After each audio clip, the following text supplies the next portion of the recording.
Welcome to రాజనీతి.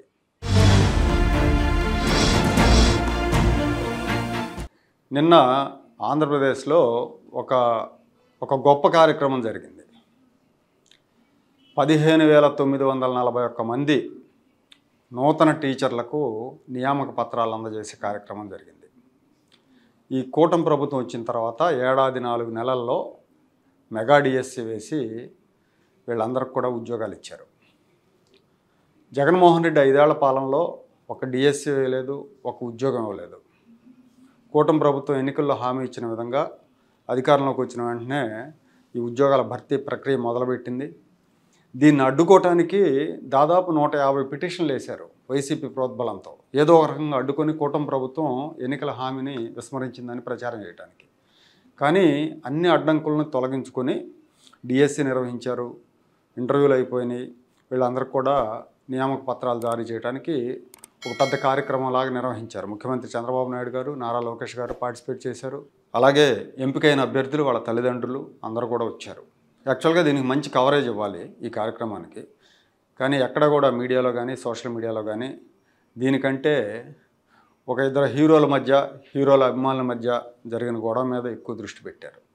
అంటే ఒక మేజర్ డెవలప్మెంట్ స్టేట్లో జరిగితే 16,000 ప్రభుత్వ ఉద్యోగాలు వచ్చి వాళ్ళకి నియామక పత్రాలు ఇస్తూ ఉంటే ముఖ్యంగా ఎలక్ట్రానిక్ మీడియా దాన్ని విస్మరించింది. ఎందుకు అంటే నిన్న అసెంబ్లీలో జరిగిన గొడవ, దానికి ఫాలో అప్ మళ్ళీ. నిన్న అసెంబ్లీలో కామినేని శ్రీనివాస్ గారు, మాజీ మంత్రి, బీజేపీ సభ్యుడు ఆయన, జగన్మోహన్ రెడ్డి 5 ఏళ్ల నిరంకుశ పాలన గురించి, జగన్మోహన్ రెడ్డి నిరంకుశ విధానాల గురించి విమర్శిస్తూ మాట్లాడారు.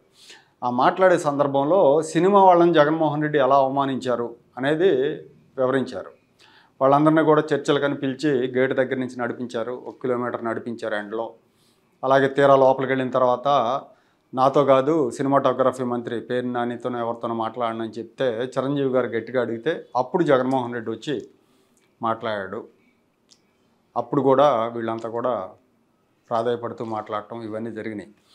అయితే ఈయన కామినేని శ్రీనివాస్ గారు మాట్లాడి కూర్చున్న తర్వాత అదే సభలో ఉన్న బాలకృష్ణ గారు, చిరంజీవి గారు గట్టిగా అడిగితే ఆ సైకో గారు దిగి రాలేదు, ఎవడూ గట్టిగా అడగలేదు అన్నారు. ఒకసారి చూడండి, ఆ విజువల్ కూడా ఉంది మా దగ్గర. ఇప్పుడు నందమూరి బాలకృష్ణ గారు మాట్లాడతారు.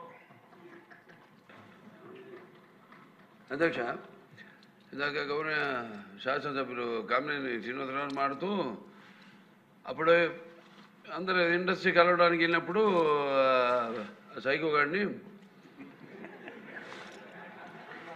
చిరంజీవి గారు గట్టిగా అడిగితే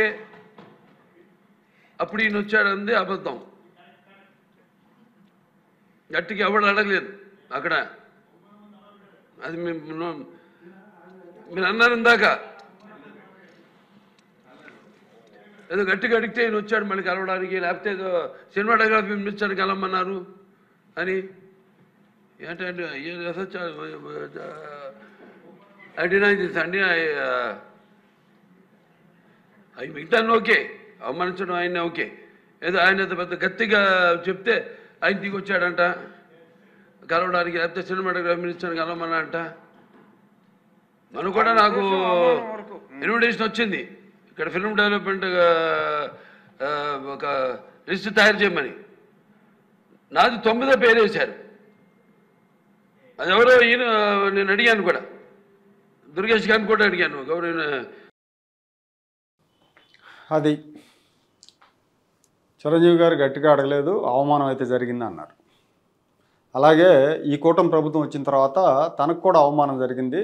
ఫిల్మ్ డెవలప్మెంట్ గురించి వేసిన కమిటీలో తన పేరు 9వ పేరుగా వేశారని చెప్పి ఆయన ఆగ్రహం వ్యక్తం చేశారు. దీనికి చిరంజీవి గారు వెంటనే స్పందించారు. ఆయన అమెరికా పర్యటనలో ఉన్నారు. మేబీ జరిగినప్పుడు అక్కడ నైట్ టైం ఉంటుంది, ఎవరో చెప్పుంటారు. దానికి ఒక లేఖ రిలీజ్ చేశారు. నాకు ఎలాంటి అవమానం జరగలేదు, జగన్మోహన్ రెడ్డి గారు చాలా సగౌరవంగా మమ్మల్ని రిసీవ్ చేసుకున్నారు.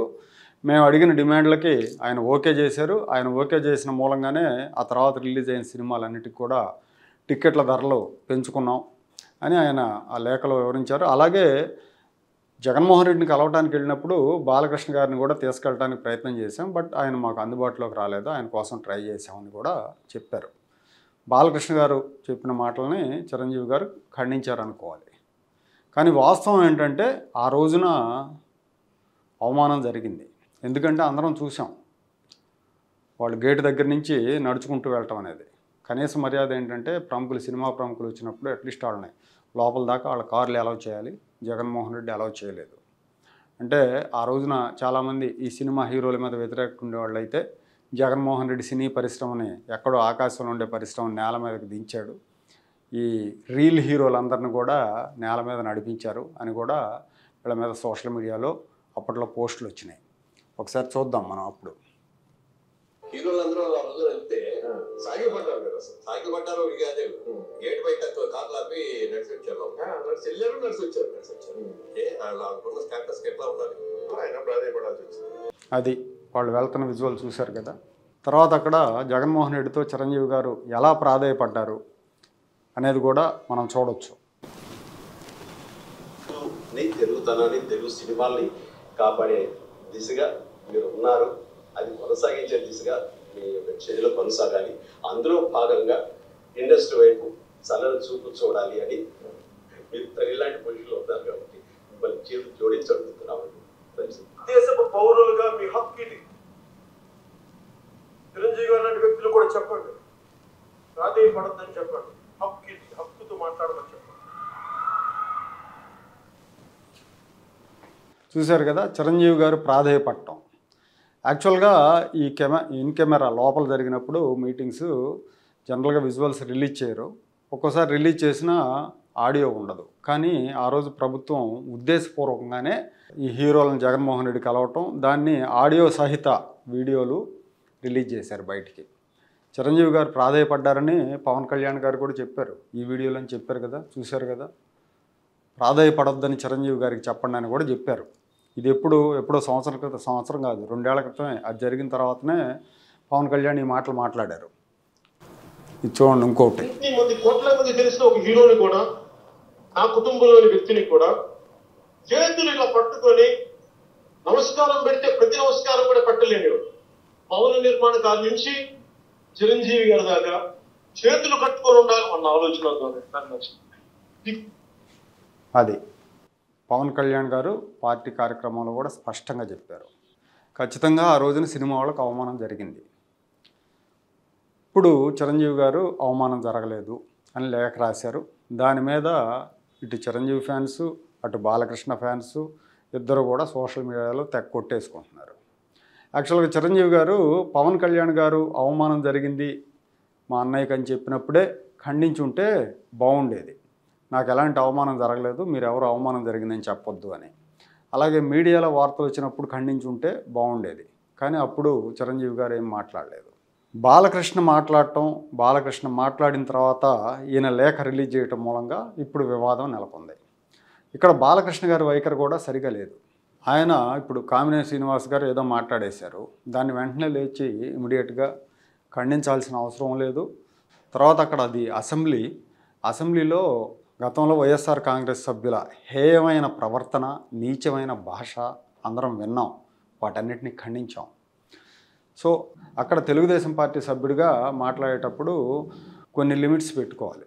ఆయన బాడీ లాంగ్వేజ్ బాగలేదు, ఆయన చాలా ఆవేశపూరితంగా, పైగా స్పీకర్ ఎదురుగా చైర్కి మనం గౌరవం ఇవ్వాలి. ఆవేశపూరితంగా కళ్ళజోడు తలకబెట్టుకొని 2 చేతుల జేబులు పెట్టుకొని సైకోగాడని మాట్లాడారు. అది కొంత ఒక రకంగా అభ్యంతరకరమైన లాంగ్వేజ్. దీని మూలంగా ఏమైందంటే కూటమి సంబంధాల మీద ఇలాంటివి ప్రభావితం చేసే అవకాశం ఉంటుంది. జనసేన, తెలుగుదేశం పార్టీ ఒకవైపు. యాక్చువల్గా అక్కడ బాలకృష్ణ ఇష్యూ ఏంటంటే పెద్ద వార్తగా రాయాల్సింది ఏంటంటే సైకోగాడ్ అన్నారు బాలకృష్ణ జగన్మోహన్ రెడ్డిని. అది పాయింట్. కానీ సాక్షి ఏం రాసుకుందంటే బ్యానర్ ఐటము చిరంజీవిని ఎవడు అన్నాడు అని. ముందు చిరంజీవి గారనే అన్నారు బాలకృష్ణ, ఆ తర్వాత ఎవడూ గట్టిగా అడగలేదు అన్నాడు. దాంతో దాన్ని హైలైట్ చేశారు. వాస్తవంగా వాళ్ళు బ్యానర్ పెట్టుకోవాల్సింది జగన్మోహన్ రెడ్డిని సైకోగాడ్ అన్న బాలకృష్ణ అని. కానీ అలా పెట్టుకోకుండా ఇష్యూని బాలకృష్ణ వర్సెస్ చిరంజీవిగా చేసే ప్రయత్నం చేశారు. దీనికి తోడు నిన్న సాయంత్రం నుంచే సోషల్ మీడియాలో 2 పార్టీల అభిమానులు మొదలు పెట్టుకున్నారు. ఇవన్నీ కూడా ఏంటంటే జనసేన తెలుగుదేశం సంబంధాలను ప్రభావితం చేస్తాయి. వాస్తవానికి ఇక్కడ పెద్ద మైనస్ ఏంటంటే తెలుగు రాష్ట్రాల్లో ముఖ్యంగా ఆంధ్రప్రదేశ్లో సినిమాలకి రాజకీయాలకి విడదీయని సంబంధం అన్నమాట. దేనికి దానికే చూసుకోవాలి. సినిమా వేరు రాజకీయం వేరు అన్నట్టుగా ఉండాలి. కానీ అలా లేదు పరిస్థితి. కాబట్టి సినిమా హీరోల గొడవలు కూడా రాజకీయ పార్టీలకు లాభం నష్టం చేకూర్చే విధంగా ఉన్నాయి. అందుకనే ఇలాంటి గొడవలు రాకుండా చాలా సంయమనంగా ఉండాలి. మరి దీని మీద ఖచ్చితంగా ఇది చంద్రబాబు నాయుడు గారికి ఇటు పవన్ కళ్యాణ్ గారికి ఇద్దరికి కూడా తలనొప్పి వ్యవహారమే. ఇవాళ ఈ రాష్ట్రానికి ప్రధాన ప్రత్యర్థి, ఈ రాష్ట్రానికి నేను చెప్తున్నా, రాష్ట్రానికి రాష్ట్ర అభివృద్ధికి ప్రధాన ప్రత్యర్థి జగన్మోహన్ రెడ్డి, వైఎస్ఆర్ కాంగ్రెస్ పార్టీ. ఆ నిజాన్ని గుర్తించి పవన్ కళ్యాణ్, చంద్రబాబు నాయుడు ఇద్దరు చేతులు కలిపి జగన్మోహన్ రెడ్డిని ఓడించి ఈ రాష్ట్రాన్ని ముందుకు తీసుకెళ్లే పనిలో ఉన్నారు. కానీ ఈ పార్టీల అభిమానుల్లో అంటే అందరూ పార్టీ అభిమానులు, అందరూ బాలకృష్ణ అభిమానులు లేకపోతే చిరంజీవి అభిమానులు అని చెప్పలేం. కానీ ఈ అభిమానులకు మాత్రం ఇది పట్టదు. ఇక్కడ వీళ్ళిద్దరు కొట్టుకుంటే అక్కడ పెద్ద బ్రహ్మరాక్షసుడు ఉంటాడు, మళ్ళీ వస్తాడు, ఈ రాష్ట్రాన్ని కబళిస్తారు అనేది పట్టకుండా ఎవరికోళ్ళే పంతాలకు పోవటం, మీసాలు తిప్పుకోవటం, తొడలు కొట్టుకోవటం చేస్తున్నారు. అయితే నాకున్న సమాచారం మేరకు ఈ ఇష్యూలో పార్టీలు ఇద్దరు కూడా పవన్ కళ్యాణ్, చంద్రబాబు నాయుడు గారు ఒక క్లారిటీతో ఉన్నారు. ఈ ప్రభావం రెండు పార్టీల మీద పడకుండా చూడాలని నిర్ణయించుకున్నట్టుగా కూడా తెలుస్తూ ఉంది.